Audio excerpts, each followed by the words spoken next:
ہندوستان کی تقسیم ایک ایسا واقعہ جس نے سب کچھ بدل کر رکھ دیا، لاکھوں زندگیاں، تاریخ کا رخ، سب کچھ۔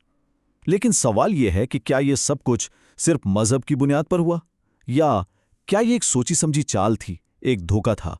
چلیں اس ماخذ کی روشنی میں ذرا گہرائی میں اتر کر دیکھتے ہیں کہ سچ کیا ہے۔ دیکھیں، ہمیں عام طور پہ یہی بتایا جاتا ہے نا کہ پاکستان کا بننا مسلمانوں کے حقوق اور ان کی مذہبی شناخت کی ایک بہت بڑی جیت تھی۔ لیکن کیا یہ واقعی عوام کی تحریک تھی، یا اس کے پیچھے کچھ اور ہی مقاصد کام کر رہے تھے؟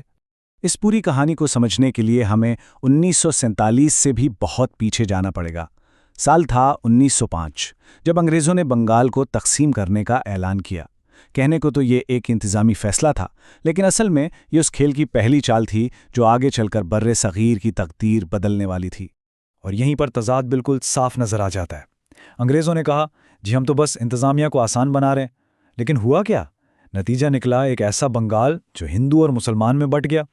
تو یہ وہ پہلی دراڑ تھی جس سے یہ شک ہونے لگا کہ اصل کہانی کچھ اور ہے۔ اور یہیں سے ہمیں تقسیم کے پیچھے چھپے اصل محرکات نظر آنا شروع ہو جاتے ہیں۔ یہ ماخذ ہمیں بتاتا ہے کہ یہ کہانی مذہب سے کہیں زیادہ دولت اور طاقت کی تھی۔ یہ ان چند بڑے لوگوں کا کھیل تھا جو اپنے مفادات کو کسی بھی قیمت پر بچانا چاہتے تھے۔ تو یہ کھلاڑی تھے کون؟ ایک طرف تو تھے بنگال کے نواب، جنہیں اپنی بے تحاشا دولت اور زمینوں کے چھن جانے کا ڈر تھا۔ دوسری طرف تھی مسلم لیگ، جس کی نظر اقتدار پر تھی، اور وہ بھی ایسے ووٹنگ سسٹم کے ذریعے جس میں صرف امیر ہی ووٹ دے سکتے تھے۔ اور ان دونوں کے لیے سب سے بڑا خطرہ کون تھا؟ کانگریس، جو زمین کے اصلاحات کی بات کر رہی تھی، یعنی سیدھا سیدھا ان کی طاقت کو چیلنج کر رہی تھی۔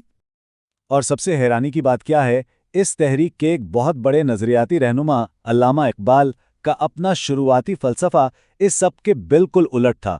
وہ کہتے تھے کہ قوم کی کوئی سرحد نہیں ہوتی، دنیا میں کہیں بھی مسلمان ہو، وہ سب ایک ہی قوم کا حصہ ہیں۔ تو پھر سوال یہ اٹھتا ہے کہ یہ اچانک تبدیلی کیسے آئی؟ جو فلسفہ سرحدوں کو ختم کرنے کی بات کر رہا تھا، وہی اچانک سرحدوں والی ایک الگ ریاست کا مطالبہ کرنے لگا۔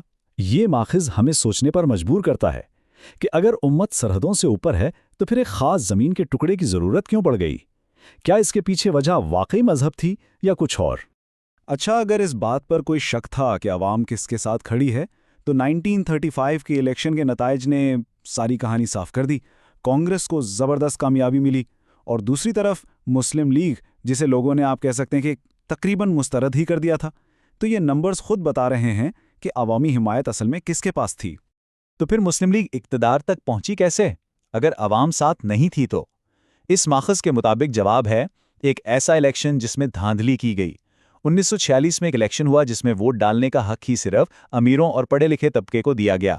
یوں سمجھیں کہ عوام کی مرضی کو ایک طرف رکھ کر بنگال پر کنٹرول حاصل کر لیا گیا اور عام آدمی کی آواز کو دبا دیا گیا۔ لیکن یہ کہانی صرف یہیں تک محدود نہیں ہے، اس کے پیچھے ایک بہت بڑی عالمی بساط بھی بچھی ہوئی تھی۔ تقسیم کے پیچھے صرف مقامی سیاست نہیں تھی، بلکہ برطانیہ کے اپنے گہرے اسٹریٹجک مفادات بھی چھپے ہوئے تھے۔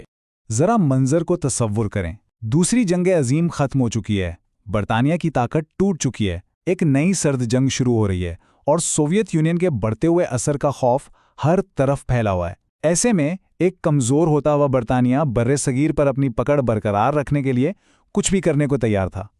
اور اس نئی عالمی شطرنج کی بساط پر برطانیہ کی نظریں ایک خاص انعام پر ٹکی تھیں، کراچی۔ کیوں؟ کیونکہ یہ گرم پانیوں تک پہنچنے کا سب سے چھوٹا اور اہم ترین راستہ تھا۔ سوویت یونین کو روکنے کے لیے کراچی برطانیہ کا سب سے بڑا اسٹریٹجک ہتھیار ہو سکتا تھا۔ تو جب ہم اس نظر سے دیکھتے ہیں تو ریڈ کلف لائن صرف ایک سرحد نہیں رہتی، یہ ایک جیو پولیٹیکل دیوار بن جاتی ہے، ایک ایسی لکیر جسے لاکھوں لوگوں کی زندگیوں کی پرواہ کیے بغیر صرف اس لیے کھینچا گیا تاکہ عالمی بساط پر برطانیہ کی پوزیشن مضبوط رہے۔ اور اب ہم اس کہانی کے سب سے تلخ اور شاید سب سے چونکا دینے والے نتیجے پر پہنچتے ہیں، وہ حتمی بات جو تقسیم کی پوری عمارت پر ہی ایک سوالیہ نشان لگا دیتی ہے۔ اس ماخذ کا جو نچوڑ ہے وہ ایک بہت سادہ مگر تکلیف دہ حقیقت ہے، اور وہ یہ ہے کہ یہ جدوجہد کبھی بھی غریب عوام کے لیے تھی ہی نہیں۔ یہ شروع سے آخر تک صرف اقتدار سے چپٹی ہوئی اشرافیہ کی اپنے مفادات بچانے کی ایک جنگ تھی۔ اور اس کڑوی سچائی کا سب سے بڑا ثبوت کیا ہے، وہ آج ہمارے سامنے ہے۔ ذرا سوچئے، نعرہ تھا تمام مسلمانوں کے لیے ایک وطن، لیکن آج بھی حقیقت یہ ہے کہ پاکستان سے زیادہ مسلمان تو ہندوستان میں رہتے ہیں۔ اب اس سچائی کو کیسے جھٹلایا جا سکتا ہے؟